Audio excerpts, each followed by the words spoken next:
नमस्कार दोस्तों, मैं सत्य की जिज्ञासा चैनल का ओनर आज जेपी जायसवाल साहब के कार्यालय में मैं आया हूं।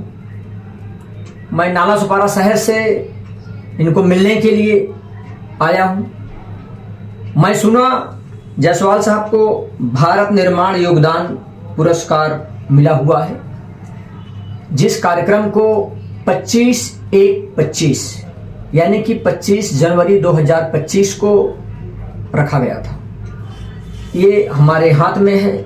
मैं स्वतः खड़े होकर इनको इससे गौरवान्वित करता हूँ। बैठ जाइए जायसवाल साहब। और जायसवाल जी को ये पुरस्कार भी मिला है, जिसमें आप लोग देख रहे हैं हमारे सभी दर्शक भारत निर्माण योगदान अवार्ड 2025 जेपी जायसवाल। देखिए प्रिंट किया हुआ है, ना कि पेन से लिखा है, प्रिंटेड, यानी कि रियल में और दिल से इन्हें इस अवार्ड से सुशोभित किया गया है। आप देख रहे हैं भारत निर्माण योगदान पुरस्कार 2025। जायसवाल जी बहुत ही मिलनसार व्यक्ति हैं और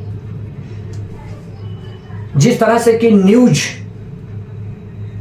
का मतलब है पारदर्शिता के साथ एक आईना के तरह जो जैसा है वैसा ही परोसना, उसमें नमक मिर्ची नहीं लगाना, सेम टू सेम दिखाना, वो इनके अंदर बखूबी एक कला है।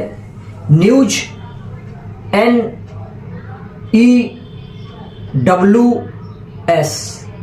नॉर्थ ईस्ट वेस्ट साउथ, चारों दिशाओं से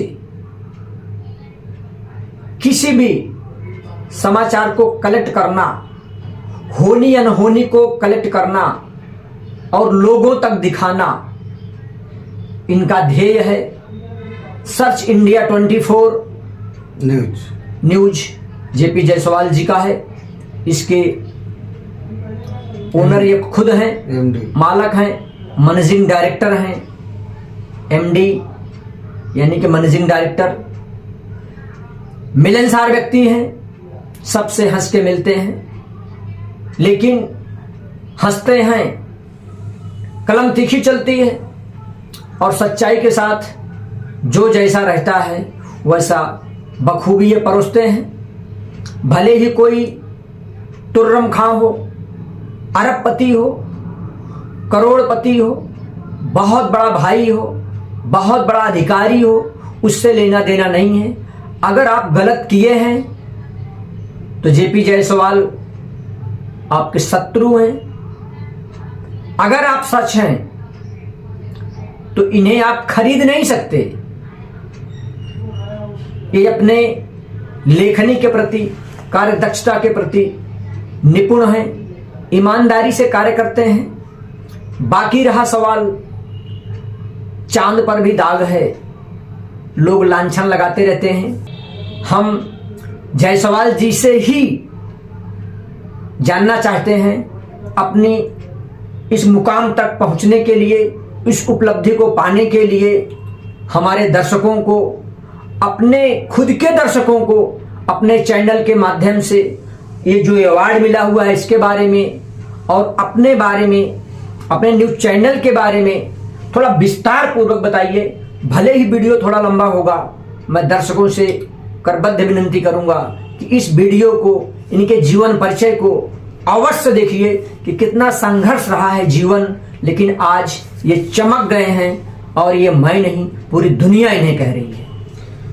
बहुत बहुत धन्यवाद त्रिपाठी जी, आपका धन्यवाद सर। सर्वप्रथम आपको मैं बताता हूँ, मुझे 32 साल मुंबई के अंदर हो गया जी, और मैं अधिकारी लेवल पे, समाज सेवक लेवल पे, मेरे अंदर बहुत पहले से एक मन के अंदर में विश्वास था कि अच्छे लोगों के साथ उठो बैठो, उनको न्याय दिलाओ जी, उनका काम करवाओ, ऐसी भावना बहुत पहले से थी। एक जीता जागता सबूत कुछ दिन पहले, 6-7 साल पहले आपके नज़र में आया था जी, उसमें हमने आपका भी सहयोग लिया था। कोई बात नहीं। और अखिल भारत मानवा अधिकार संगठन जी, 2018 की बात है ये, हाँ लगभग मई महीने की बात है। हाँ हाँ इसके national president mister Sajjad Hussain ji थे। हाँ उनका ये एनजीओ चलता था हाँ और उसमें कुछ वीडियो उन्होंने हमको दिखाया हैदराबाद का, ओवैसी के घर के आसपास का, जी जी जिसमें मिलिट्री लगी थी। ओह राजनाथ सिंह साहब जो आज रक्षा मंत्री हैं, जी जी उनके साथ कुछ वीडियो हमको दिखाए। हाँ जी मुलायम सिंह जी के साथ का कुछ वीडियो मुझे दिखाए यस यस और मुझे उनके पर भरोसा हो गया कि ये तो मुझे एकदम भगवान स्वरूप मिले हैं और हमें कुछ पारदर्शिता करने में आगे कोई दिक्कत नहीं होगी, अच्छे आदमी हैं। वह आदमी नोटबंदी के समय बोईसर में आए, सरोवर होटल में, और बोईसर से लेकर मुंबई तक करीब लगभग 1 से 1.5 करोड़ रुपए का झोल किया। ओ मैं गया उनका पता करने के लिए दिल्ली जी 2018 में कि भाई अगर हम किसी को मिलाते हैं तो इनकी ऑफिस तो देख लूं। सही बात है। तो ऑफिस जामिया नगर में बताया गया था, जो कि फर्जी एड्रेस था। ओह रूम नंबर अलग, गली नंबर अलग, टोटल फ्रॉड था। टोटल फ्रॉड था। उसी बीच हमारे मंत्रालय में एक मित्र थे, उनको दिल्ली मंत्रालय में मैं उनको संपर्क किया तो वो बताए कि ये एनजीओ वाले ज्यादा से ज्यादा वाइट चोर रहते हैं। इनके पास एडवोकेट, इनके पास कुछ सामाजिक सेवक के लोग, उनको पता है कि अगर ये किसी के साथ अगर जुड़ते हैं और बाद में हाँ वो होता है, बाद में भग जाता है सामने वाला। तो मैं उस विषय में इतना तेजी से पीछे लगा उनके कि हमें पता लगा वो भिवंडी में आने वाला है। भिवंडी में आया, उसके बाद मालूम पड़ा कुरुस में आया है पैसा 11 लाख रुपए का झोल करने।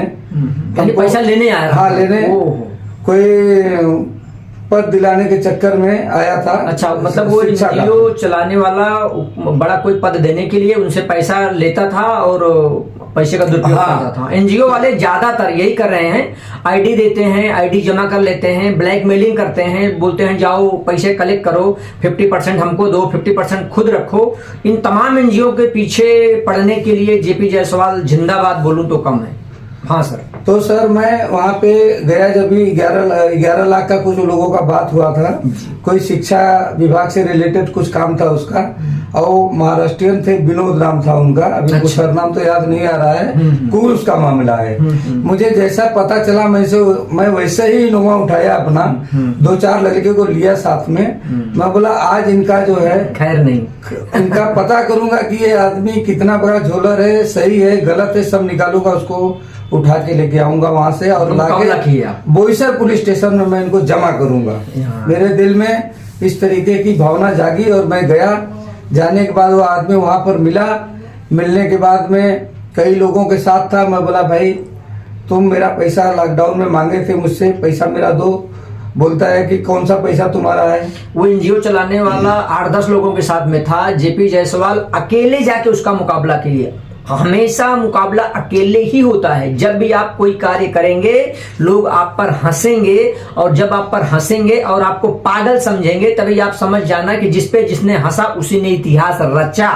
अगर आप इतिहास रचने के लिए तैयार हो तो आप पागल बन जाओ और लोगों को आप पे हंसने दो। उसके बाद मैं जो है उसको वहाँ कुरुस में लेके पुलिस स्टेशन गया। संजोग से वहाँ के पीआई नहीं थे, वहाँ पे हमारा उसका आपसी मारी मारा वाला विवाद होने तक की नौबत आ गई। कुछ लोग वहाँ पे थे जो सपोर्ट हमारा किए चीटर के नाम पे, जो चीटिंग किया था उसको, और उसके बाद में वहां से वो भगा। उसका ये हालत कर दिया मैंने, उसका शर्ट और सब फाड़ दिया। पुलिस स्टेशन में गया कि लोग इससे दूर रहे। तो उसी दिन से मेरे अंदर में और मनोबल जागी कि ऐसे लोगों को बख्शना नहीं चाहिए। सरफरोशी की तमन्ना अब हमारे दिल में है, देखना है जोर कितना बाजुए कातिल में है। तो इस तरीके से जो है मुझे वहां से हिम्मत बढ़ना चालू हुआ और पेपर के माध्यम से, ऑनलाइन कंप्लेन के माध्यम से उसके पीछे लग गया। पीछे लगा, आज तक उस आदमी का पता नहीं चला, वो कहाँ गया, किस जगह गया, उसका पूरा डेटा निकाला। उसके इतने पीछे पड़ गए कि जो आदमी पूरी दुनिया में खौफ जमा कर रखा था, बड़े बड़े अधिकारियों को, रिटायर्ड जज को, रिटायर्ड कमिश्नर को धौंस देता था कि हमारे साथ में रहते हैं, ऐसे अधिकारी, ऐसे निर्लज्ज और लत्ता चीटर व्यक्ति को इन्होंने ऐसा सबक सिखाया कि आज ढूंढने पर भी नहीं मिल रहा है। मतलब इनके डर के मारे सिम भी चेंज कर दिया, कहां किस बिल में जाके घुस गया, भेलस गंवा के दाढ़ी रख के वो कंठी जपना चालू कर दिया कि क्या कर दिया, वो खोजने से भी नहीं मिल रहा है। जबकि एक समय में वो लोगों का जीना हराम किया था और लोगों से जाके उसकी औकात देके वो पैसा वसूलता था, 25,000, 50,000, 1 लाख, 2 लाख, 5 लाख, 10 लाख। ऐसे चीटर को एकदम निडर होकर सबक सिखाया जायसवाल साहब ने। और आप और भी हमारे दर्शकों को अपने बारे में कुछ बताइए जायसवाल साहब। ऐसे ही सर कई सारे काम हमने करवाया जो है अलग अलग तरीके से। मुझे जो है दिल्ली से केंद्रीय सतर्कता आयोग से भी मुझे अवार्ड मिला था। और आप भी अभी किसी एनजीओ में हैं कार्यरत कि नहीं? सर फिलहाल तो मैं ओनली वन सिर्फ मीडिया का देखता हूँ और सर्कल है लोगों का। हाँ। मैं पहले कोई भी एनजीओ चालू होता है तो उसका पूरा डेटा पहले खंगालता हूँ। यस। कौन है, कहाँ का है, कैसे है, चीटिंग कर रहा है, क्या कर रहा है। एनजीओ एक्चुअली है बहुत बढ़िया चीज, ये समाज को एकत्र करने का एक। जो एनजीओ चलाने वाले जो उसके मेन कर्ता धर्ता हैं, मालिक हैं, अगर वो किसी को आइडेंटिटी देते हैं तो आइडेंटिटी तो फ्री होनी चाहिए, लेकिन वो 25 रुपया से लेके 25,000 तक चार्ज करते हैं। और 25,000 लेने वाले को भी मैं जानता हूं, वो 25,000 रुपया, 10,000 रुपया लेने वाला व्यक्ति बेइज्जत करके अगर किसी जिसको आईडी दिया है अगर उससे आईडी छीनता है तो उसको क्या सबक सिखाना चाहिए? उसको बाकायदे कानूनी कार्रवाई करना चाहिए, उसके ऊपर आरटीआई मारो, उसकी पूरी जानकारी लो, इसका रूल क्या है, आईडी में कितना फीस, लीगल फीस होता है वो क्या लेना चाहिए, सारी बाकायदे उसके ऊपर में पुलिस कंप्लेन करें। और डरे नहीं, क्योंकि डरने की वजह से उनको लगता है एनजीओ है, हमारे अधिकारी सब उनके संपर्क में, ऐसा कुछ नहीं है। अधिकारी दुनिया में कुछ ऐसे भी एनजीओ चल रहे हैं जायसवाल साहब कि एनजीओ का जो फॉर्मेट है, जो फॉर्म है, उसमें उनके एनजीओ का नाम तक नहीं लिखा हुआ है और बाकायदे 5,000, 2,000, 500, 200, 10,000 फीस भी लिए और उनकी आईडी भी छीने, जबकि उस एनजीओ फॉर्मेट में उनके एनजीओ का नाम भी नहीं लिखा हुआ है कि फला एनजीओ इनका है। अगर उसकी जांच हो जाए तो वो सलाखों के पीछे नजर आएंगे और वो तुर्रम खां बन के लोगों को डरवा रहे हैं। उनके बारे में आप क्या कहेंगे? बस सर उनके ऊपर कंप्लेंट डालें, उनका बाकायदे पूरा रिपोर्ट निकालें, उनके ऊपर कार्रवाई करें, क्योंकि जगह सलाखों के पीछे है। बिल्कुल बिल्कुल सलाखों के पीछे है। ऐसे लोगों के ऊपर होना चाहिए ये सब। ऐसे सभी कई मुद्दे हमारे पास बोईसर में भी आए, पालघर में आए, मुंबई में आए। मैं लड़ता रहा, करता रहा और आज यह मुकाम पर पहुंचा कि मुझे भारत निर्माण योगदान अवार्ड से नवाजा गया मीडिया के माध्यम से। आपको बहुत बहुत धन्यवाद जायसवाल साहब, बहुत बहुत धन्यवाद।